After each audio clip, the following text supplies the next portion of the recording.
Gentlemen, it is Tuesday morning, and that means it is time for another episode of Cloud Talk Live.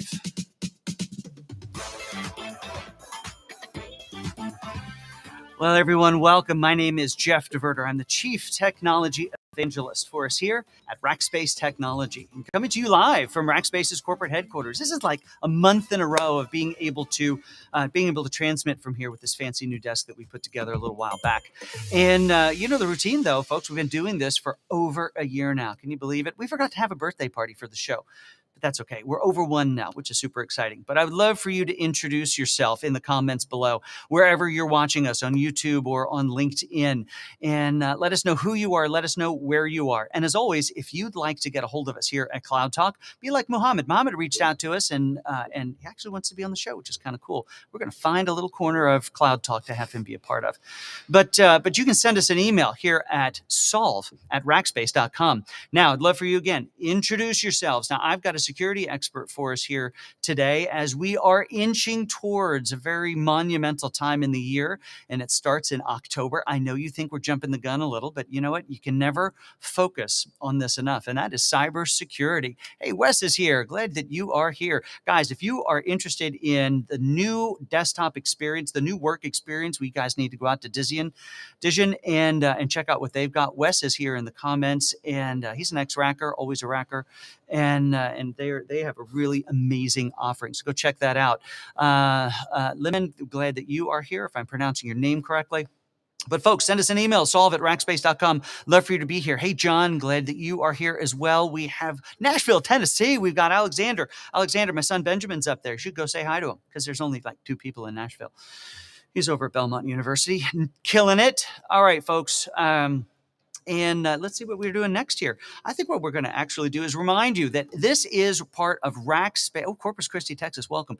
This is part of Rackspace's Thought Leadership Program, our Cloud Talk Live show here. By the way, don't hit the microphone. It's a bad idea.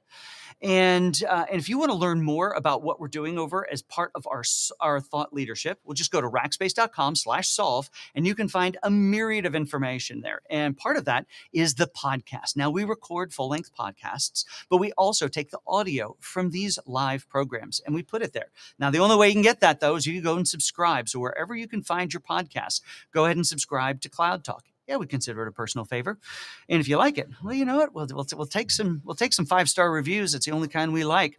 Satish from India once again is here. I'm so glad that you are.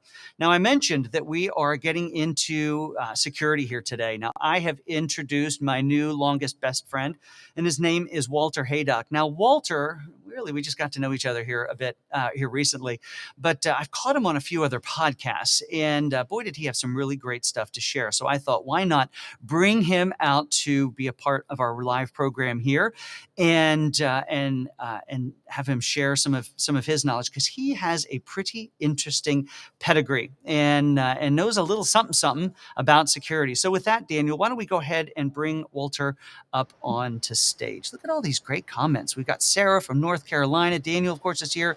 Don Baker is here. Day 2 for you. Welcome, Don. Columbia is here. We don't often get Columbia here. Awesome. But Walter, welcome to the program. I'm so glad that you're here. Jeff, thanks for having me on. Really appreciate it. Absolutely. Now, Walter, you are in, we talked about this before, but northern New Hampshire, where it's starting to cool down just a little bit. Are the leaves changing yet? I grew up in upstate New York, and that's one thing I certainly miss. Indeed. Yeah, I think peak leaf season is end of September, early October, but you're already starting to see it. Nice. Well, hey, I do want to also call out the one and only Abel Pacheco, who has joined. Abel and I have known each other for a crazy long amount of time, and he's not a racker anymore. He was a racker. And he's off doing some really interesting real estate stuff. If you are in the Texas area, I actually, Abel, drop a link in there. If people want to get a hold of you and learn how to do what you are doing, feel free to use the platform. Well, Walter, you're not new to cybersecurity, are you? Why don't you tell us, first of all, where are you working now, and what is their place in the industry?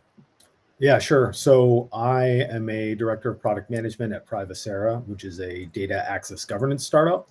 And the key task that Privacera accomplishes is controlling and discovering sensitive data. So cybersecurity is all about data access, and that's the mission that Privacera tries to tackle. Now, my specific area of focus is more on the application security side of things. I have a background, a previous company I worked at in the industrial Internet of Things, and where security is absolutely a priority, and that's where I hone my skills. Before that, I also spent quite a fair amount of time in government, working in both the executive and legislative branches, and served as a Marine Corps intelligence officer. Incredible. So thank you for being a part of our program here today with all of that information. Now, folks, if you watched last week's episode and when we had Ben Blanquera on, and he was talking about data and how companies can get more and drive their businesses forward to help them thrive in an internet-first world through the context of data. And if you think about what those 4 or 5 steps were that Ben called out, the second one was absolutely around data governance. Who can access the data, what the data is, where it can be stored, what's authoritative, these sorts of things. And Walter, that sounds exactly like where Privacera is sitting in the industry. Absolutely. Yeah. Organizations these days have huge amounts of data at their fingertips that have been collected through all different types of programs and using different technologies. So having a single way to control access to that information in a way that's reproducible and scales across huge amounts of employees is really critical, because at the end of the day, cybersecurity is all about protecting the data that your organization controls. That's right. And so when we were talking about it last week around the context of governance of data, it was really, how do we classify the data? How do we, get ownership of data in really through the lens only of how do we make sure that the right data gets to the right people? Now, you put an interesting layer on it, maybe even a more important layer on it, and that is, how do we secure that data? Because we do want to make sure that the right people can get to it, but we want to make sure that it is as secure as possible. Now, something that we didn't address last week, which you're bringing up and you mentioned as part of this process, is discovery, because most companies don't know what they actually have. Right, 100%. When you have lots of mergers and acquisitions happening, you've got all different projects being kicked off across the enterprise. It's relatively easy to start collecting things that you might not even be aware of, or maybe a centralized security team might not be aware of. Additionally, with the multiplicity of software as a service applications that are easy to get a subscription to just by swiping a credit card, you're seeing sprawl across organizations in terms of their technology stack. So understanding the data that you control in kind of a first party way, if it's in your own cloud subscription or even on premises, that's important. But increasingly important is the third parties that are responsible for your data. I mean, basically everybody relies on some sort of cloud service provider at some level in their technology stack. So understanding the consequences of an incident, whether it's just a loss of availability or even a data breach at one of these cloud service providers, that's really critical as well. That's super interesting. Back in I'll call it the old days. Now, of course, we measure old days by probably 5 years and before. But we think about shadow IT has been a problem since IT was IT. And in the old days, that was most often showed up in the context of somebody found a server or a desktop that they turned into a server. They created a share and they stuck it underneath their desk, and all of a sudden, a service was now being provided out to a little department, to a small group of people, and in some cases, customers. But in a cloud-first world, Walter, you bring out a great point, is shadow IT can happen in a second with a swipe of a credit card. All of a sudden, massive sets of infrastructure and uncontrolled data, uncatalogued data is now available out in the wild that IT and security had no visibility into. Is that part of the problem or the challenge that Privacera is attempting to solve for?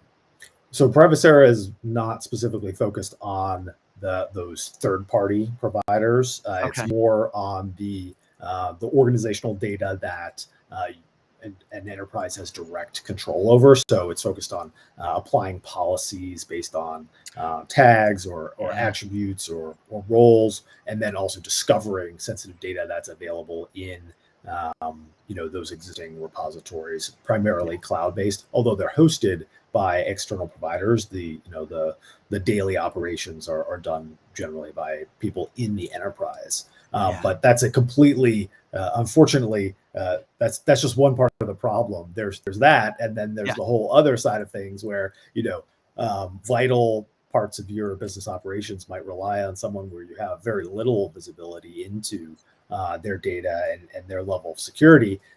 So that's kind of another problem that a whole different crop of vendors are trying to solve as well. And we've used just really the term security or even cybersecurity in relation to these sets of data, but it exposes another problem.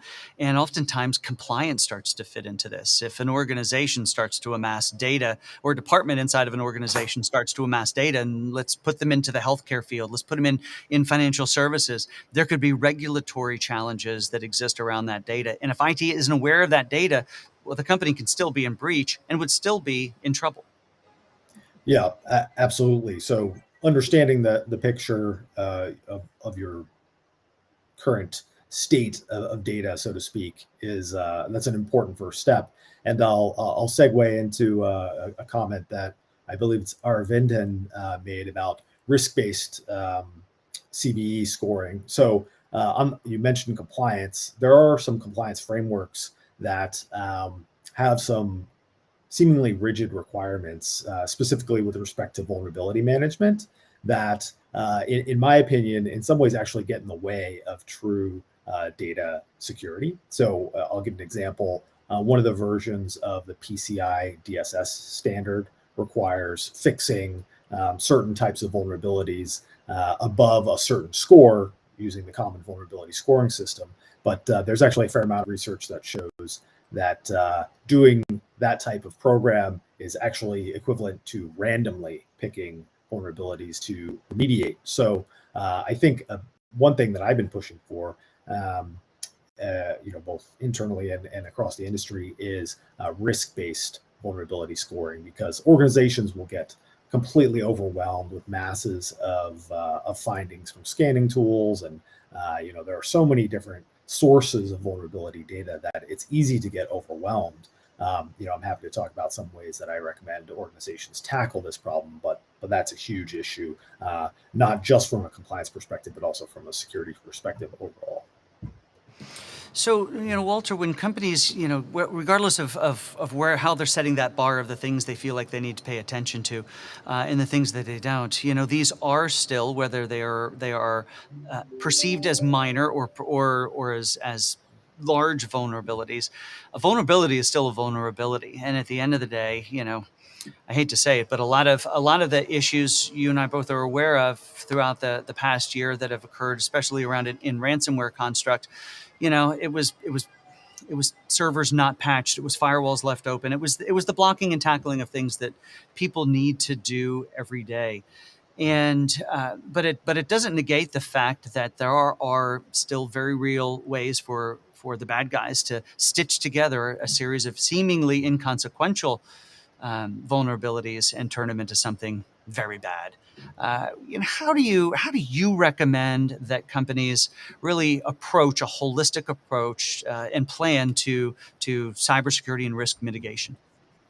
Yeah, I would say you mentioned patching being a big issue. All things being equal, whenever there's a fix for a piece of software that you're running, you should apply it.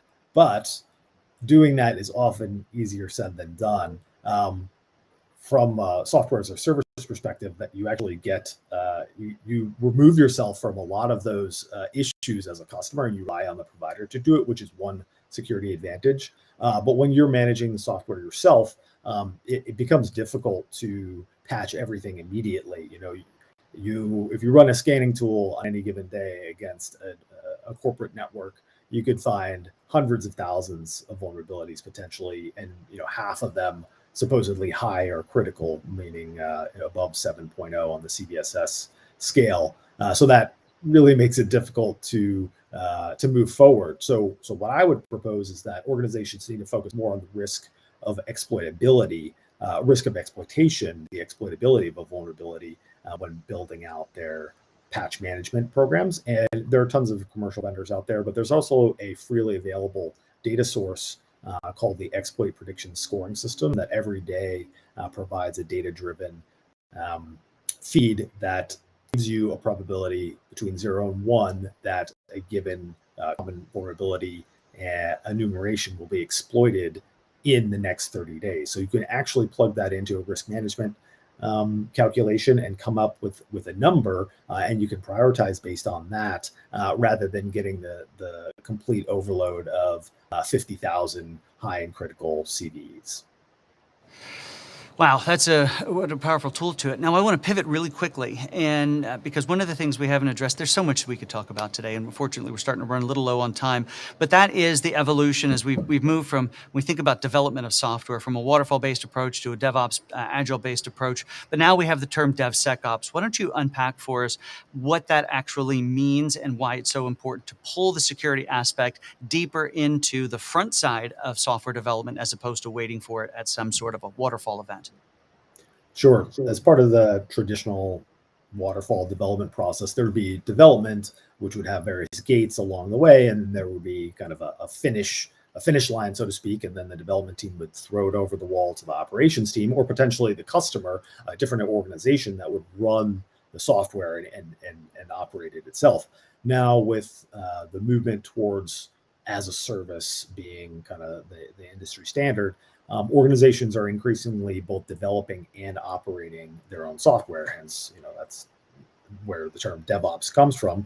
And then DevSecOps inserts security as part of that process, merging the application security side focused on development with security operations, which is more on alerting, incident management, that type of thing. So having security throughout the entire process is really important. You can save a lot of time and money by identifying flaws early in the process through threat modeling, through architectural reviews, things of that nature. But still, at the point of operations, software is still going to have vulnerabilities in it that are going to be identified in a real-time basis. So you need to have a way to be able to remediate those, and God forbid you have some sort of incident, you need to have a response plan that will allow you to identify the damage and then notify all those impacted. Excellent. That's an excellent description of what the ultimately DevSecOps means and the implications. Now, there's a question from Infant up there, and unfortunately, I think we need about 3 hours to unpack that one holistically. So I'm going to actually narrow it down to our topic today. So let's answer this question from as we think about a small business moving to a cloud-based environment. So Walter, what would your recommendations be as they consider security as part of that move? What are things they need to consider? Yeah, I would say you should be focused mostly on using as a service providers whenever possible, because all things being equal, they're going to be more expert in their product than you are, and they will be able to patch it, update it on a much more frequent cadence than you will be able to if you're maintaining it in your own cloud subscription. Additionally, I would say you need to do business impact analyses of these different providers that you're using. You need to understand, what would happen if they go down? What would happen? Would I lose sales? Would my business go under? What sort of sensitive data, if any, are they maintaining? So doing an impact analysis of each of these providers before you start using them is critical. Just because there's a risk, it doesn't mean that it's a bad idea to accept it, but you really just need to have a clear picture of the risks that you're accepting when you're moving to the cloud. That's right. Always balancing the risk reward. There was risk in me getting in my car to drive to the office here today, but it was worth the reward of getting to hang out with all you great people. Now, Walter, we're unfortunately way out of time. We've talked about half of what we wanted, half of the first point we wanted to talk about. So you're going to have to come back at some point, maybe even in October during Cybersecurity Awareness Month. We'd love to have you back.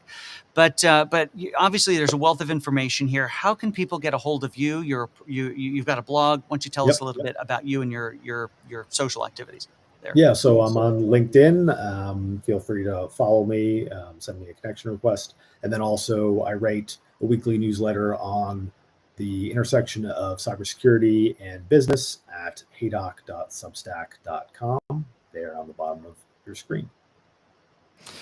Well, Walter, thank you so much for taking time out of your day. We're grateful that you did, and I hope you have an amazing rest of your day and week.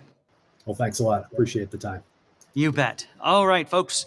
Wasn't that amazing? Love all of that. And it's always amazing when you can talk to, especially a security professional who can tie that back into the business aspect and can wade super deep down into the security pool when is needed.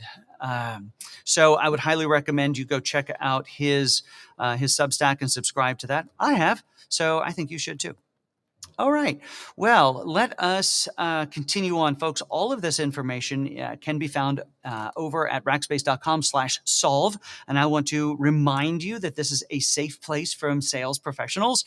If you want to find sales on Rackspace, you can find them, but they will not come looking for you at rackspace.com/solve. You can get the articles, you can get individual podcasts and listen to them, or better yet, you can go over to wherever you find podcasts and subscribe to to Cloud Talk. That's the name of it, folks. Cloud Talk. Go subscribe.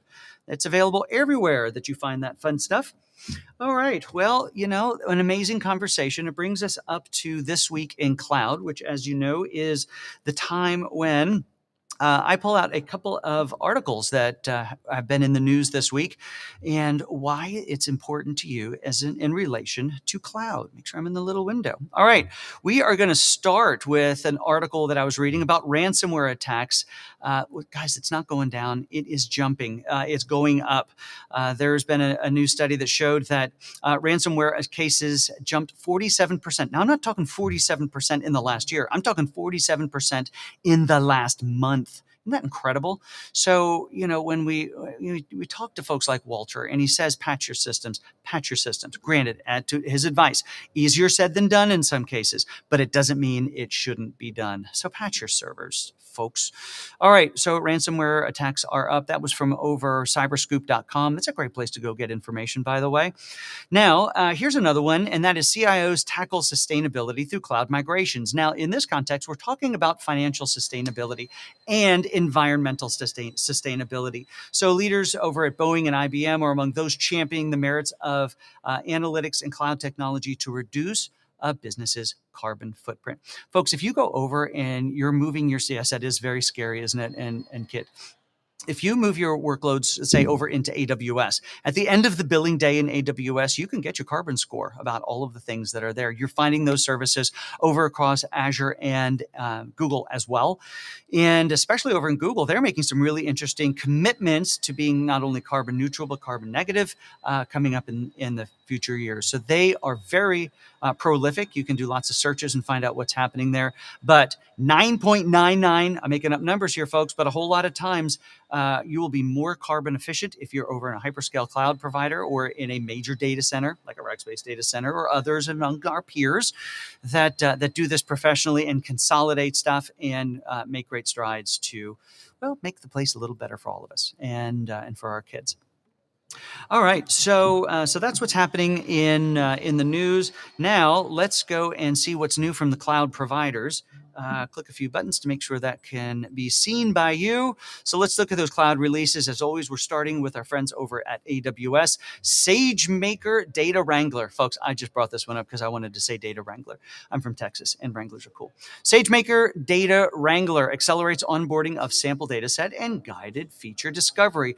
Now, if you're not aware, SageMaker is part of their machine learning, their deep learning capabilities, and they're just trying to make it easier for everyone. Anyone out there working with Deep Racer, excuse me? We're starting to experiment with that as something for customers around here. So curious if you have any experience there.